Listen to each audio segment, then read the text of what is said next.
Bismillahirrahmanirrahim. Assalamualaikum warahmatullahi wabarakatuh.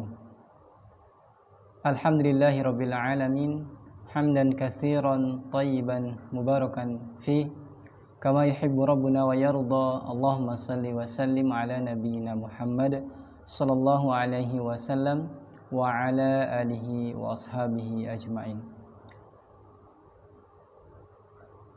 Teman-teman yang dirahmati Allah Subhanahu wa taala, bersyukur kita kepada Allah.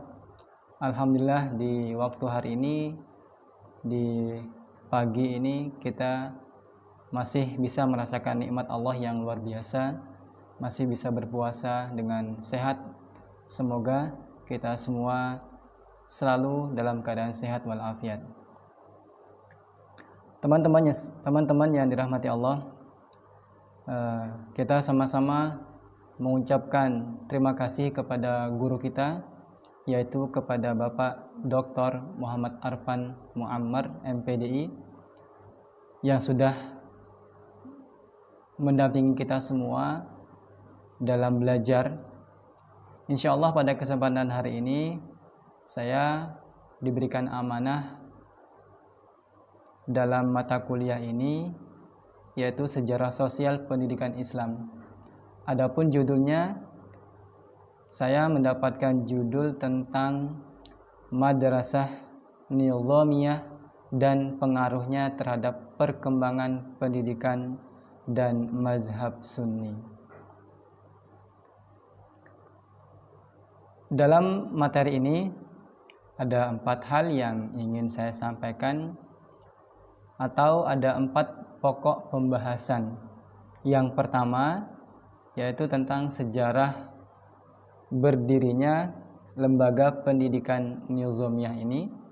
Kemudian yang kedua, kurikulum dan materi. Maksudnya adalah kurikulum dan materi di lembaga pendidikan Nizamiyah. Kemudian tokoh-tokoh madrasah Nizamiyah. Kemudian pengaruh madrasah Nizamiyah terhadap pendidikan dan mazhab Sunni. Teman-teman yang dirahmati Allah, Madrasah Nizamiyah yang kita kenal ini, yang pembahasan kita saat ini, adalah salah satu lembaga pendidikan yang dimiliki oleh Islam pada saat itu, di mana lembaga pendidikan Nizamiyah ini didirikan oleh sosok yang bernama Nizam al-Mulk pada tahun 457 Hijriah atau pada tahun 1065 Masehi. Jadi Madrasah Nizamiyah ini berdiri pada tahun 457 Hijriah.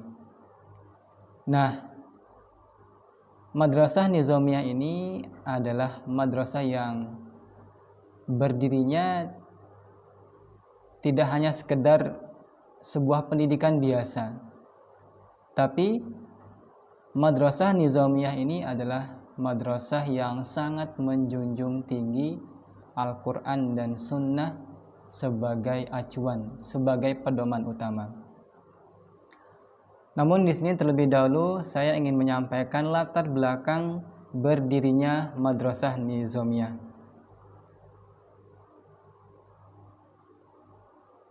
Teman-teman yang dirahmati Allah,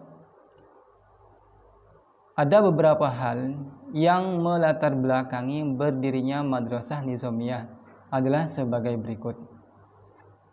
Pertama yaitu penyebaran ilmu pengetahuan oleh Nizam al-Mulk, karena ia adalah sosok atau seorang sarjana. Jadi pantas jika ia memiliki semangat untuk membangun lembaga pendidikan yang modern. Jadi madrasah ini pada saat itu termasuk pendidikan yang modern.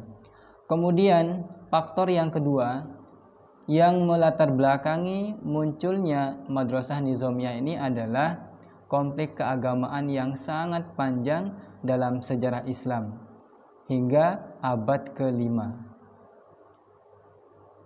Nah, konflik-konflik tersebut adalah bisa kita contohkan seperti pemikiran keagamaan dalam Islam, misalnya Mu'tazilah, kemudian Syiah, Asy'ariyah, Hanafiyah, Hanabilah, dan Syafi'iyah. Nah, ini yang melatar belakangi berdirinya Madrasah Nizamiyah karena terjadinya pergolakan kelompok-kelompok pada saat itu.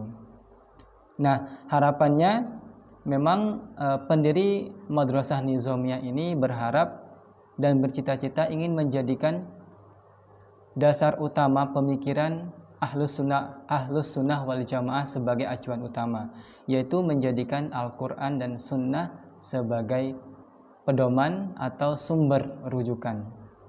Nah, teman-teman dirahmati Allah Subhanahu wa Ta'ala, Madrasah Nizamiyah ini adalah madrasah yang sangat lama ya. Usianya sangat lama sampai mencapai 3 abad, 300 tahun. Kenapa? Karena memang sistemnya dan manajemennya kalau kita perhatikan sangat-sangat bagus, sehingga wajar jika madrasah ini memiliki usia yang sangat-sangat lama, yaitu 300 tahun. Dan memang pada dasarnya kalau sebuah jihad ya, sebuah jihad perjuangan, kalau kita perhatikan perjuangan-perjuangan yang dilakukan oleh pendahulu kita yang tujuannya untuk meninggikan kalimat Allah, maka justru akan berusia lama sebagaimana yang terjadi di Madrasah Nizamiyah ini. Kemudian pembahasan kedua, teman-teman semua, di sini juga ada pembahasan tentang kurikulum dan materi. Nah, Masya Allah ya, kurikulum di Madrasah Nizamiyah ini tidak main-main ya. Dalam artian sangat-sangat menjadikan Al-Quran dan Sunnah sebagai kurikulum utama, di mana pelajaran-pelajaran utama adalah pelajaran-pelajaran yang berbasis keagamaan seperti ilmu syariah, ilmu fikih, akidah, dan ilmu-ilmu agama yang lainnya. Nah, di sini para guru mengajar di madrasah ini adalah ulama-ulama syariah, sehingga madrasah tersebut merupakan madrasah syariah, bukan madrasah filsafat. Nah, pendiri Madrasah Nizamiyah bukanlah orang yang membela ilmu filsafat dan bukan pula orang yang membantu pembebasan filsafat. Menarik ya. Kemudian berdirinya Nizamiyah ini, Madrasah Nizamiyah ini adalah untuk menindas filsafat serta orang-orang filsuf. Nah, saya sangat tertarik dengan pembahasan ini. Nizam al-Muluk sangat-sangat menjadikan Al-Quran dan Sunnah sebagai referensi utama, dan menurut beliau hal-hal yang tidak cocok dengan Al-Quran maka dihancurkan, tidak dipakai sama sekali. Ya, Masya Allah ya. Ya, semoga suatu saat lembaga-lembaga pendidikan kita sebagaimana yang dilakukan oleh Nizam al-Muluk ini menjadikan Al-Quran dan Sunnah sebagai acuan utama atau referensi utama. Kalau di sekolah saya dulu, tempat saya belajar, pelajaran agama dalam sepekan itu 1 kali, itu pun hanya 1 jam. Berbeda perhatiannya dengan ilmu-ilmu yang lain. Kalau ilmu umum setiap hari kita pelajari, nah kemudian kalau pelajaran agama cuma 1 jam, itu pun hanya 1 pekan. Ini artinya pendidikan kita hari ini tidak sama seperti pendidikan para pendahulu kita. Kalau pendidikan hari ini hanya mengutamakan ilmu-ilmu yang bersifat umum, bukan ilmu-ilmu yang bersifat khusus, yaitu ilmu agama. Karena kita ini kan hidup bukan hanya sekedar di dunia saja. Kita ini belajar bukan hanya untuk mengetahui ilmu saja, tapi kita ini belajar bagaimana ilmu yang kita pelajari itu menjadikan kita lebih dekat dengan Allah, taat kepada Allah Subhanahu wa taala. Bukan hanya sekedar belajar kemudian mendapatkan pekerjaan, tidak seperti itu ya teman-teman semua. Jadi saya sangat setuju dengan apa yang disampaikan oleh pendiri Madrasah Nizamiyah ini, yaitu menjadikan Al-Quran dan Sunnah sebagai acuan utama dan pelajaran agamanya full. Nah, saya berdoa semoga suatu saat sekolah-sekolah kita menjadikan pelajaran agama sebagai pelajaran yang full. Pelajaran umum sebenarnya bisa kita kaitkan ke dalam agama kita sendiri, ke dalam nilai-nilai keagamaan. Bukan berarti kita belajar umum, tapi kita melupakan yang memiliki ilmu. Sebagai contoh misalnya, kita belajar tentang air, kita belajar tentang udara. Itu kan semuanya adalah pelajaran umum. Tapi kalau kita benar-benar ingin mengembalikan ilmu tersebut kepada sang pemilik ilmu, maka insya Allah ilmu yang kita pelajari itu akan terus connect ya, terus tersambung kepada Maha Pencipta. Seperti air tadi. Kalau kita hanya mempelajari air ini apa aja unsur-unsurnya, tapi tidak kita sambungkan ke Maha Pencipta, maka ilmu itu akan kering, tidak ada artinya sama sekali, tidak ada manfaat sampai ke akhirat, tidak akan pernah berpengaruh dalam diri dan hati siapapun yang mempelajarinya. Tapi berbeda ketika ilmu itu kita sambungkan langsung kepada Allah, maka ilmu itu akan terasa sangat-sangat bermanfaat. Nah, itu ya kurikulum yang diterapkan oleh Madrasah Nizamiyah. Kemudian teman-teman semua yang dirahmati Allah, tokoh-tokoh atau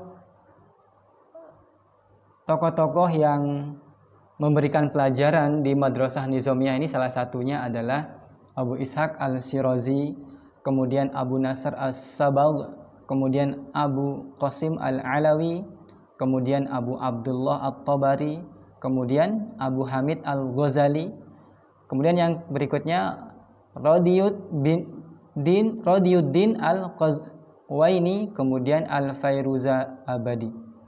Ini adalah tokoh-tokoh atau guru-guru yang memberikan pelajaran di Madrasah Nizamiyah. Tentunya ini bukan guru-guru biasa, tapi guru-guru yang sangat luar biasa dalam menyampaikan ilmunya. Teman-teman yang dirahmati Allah Subhanahu wa taala, kemudian yang terakhir, pembahasan terakhir tentang pengaruh Madrasah Nizamiyah terhadap pendidikan dan mazhab Sunni. Nah, perlu kita ketahui bahwasanya Madrasah Nizamiyah ini adalah madrasah yang di bawah pemerintahan. Jadi, lembaga pendidikan Madrasah Nizamiyah ini adalah di bawah pemerintahan. Hingga wajar kalau pendidikan ini, lembaga ini berkembang dengan sangat pesat sehingga berpengaruh ke berbagai lini. Bukan hanya dalam pendidikan saja, akan tetapi dalam hal politik, ekonomi, sosial, budaya sangat-sangat berpengaruh yang namanya Madrasah Nizamiyah ini. Apanya yang berpengaruh? Pemikirannya, kemudian konsep-konsepnya, kebiasaan-kebiasaannya. Nah, adapun Madrasah Nizamiyah ini memang menjadikan mazhab Syafi'i sebagai mazhab utama. Jadi wajar dalam lini pemerintahan yang tersebar adalah mazhab Syafi'i, apalagi dalam bidang pendidikan. Maka yang menjadi acuan utama setelah Al-Quran dan Sunnah adalah mazhab Asy-Syafi'i. Ikhwati billah rahimahullah. Jadi Madrasah Nizamiyah ini adalah madrasah yang pertama yang dimiliki oleh umat Islam pada saat itu yang berbasis modern. Nah, Madrasah Nizamiyah ini kalau kita kaitkan, kalau kita samakan dengan pendidikan hari ini, maka setara dengan perguruan tinggi hari ini. Jadi pada saat itu ada dua lembaga pendidikan, yaitu Kutab kemudian yang kedua adalah madrasah. Nah, yang kutab ini yang mereka pelajari adalah ilmu-ilmu dasar seperti ilmu Al-Quran dan ilmu-ilmu akidah. Nah, setelah mereka selesai di kutab ini, kemudian siapa yang ingin melanjutkan maka dia langsung bisa melanjutkan ke jenjang yang lebih tinggi, yaitu madrasah. Hanya saja perbedaannya, kalau kutab itu adalah belajarnya di rumah masing-masing ya, di rumah gurunya masing-masing karena tidak dikelola oleh pemerintah. Adapun madrasah dikelola oleh pemerintah sehingga perkembangannya sangat-sangat pesat. Ikhwati fillah rahimahullah. Itu ya sedikit yang bisa saya sampaikan. Semoga bermanfaat. Semoga bisa mengambil faedah dari materi yang saya sampaikan ini. Mungkin itu yang bisa saya sampaikan. Jazakumullah khairan katsiran. Subhanakallahumma wa bihamdika asyhadu an la ilaha illa anta astaghfiruka wa atubu ilaik. Assalamualaikum warahmatullahi wabarakatuh.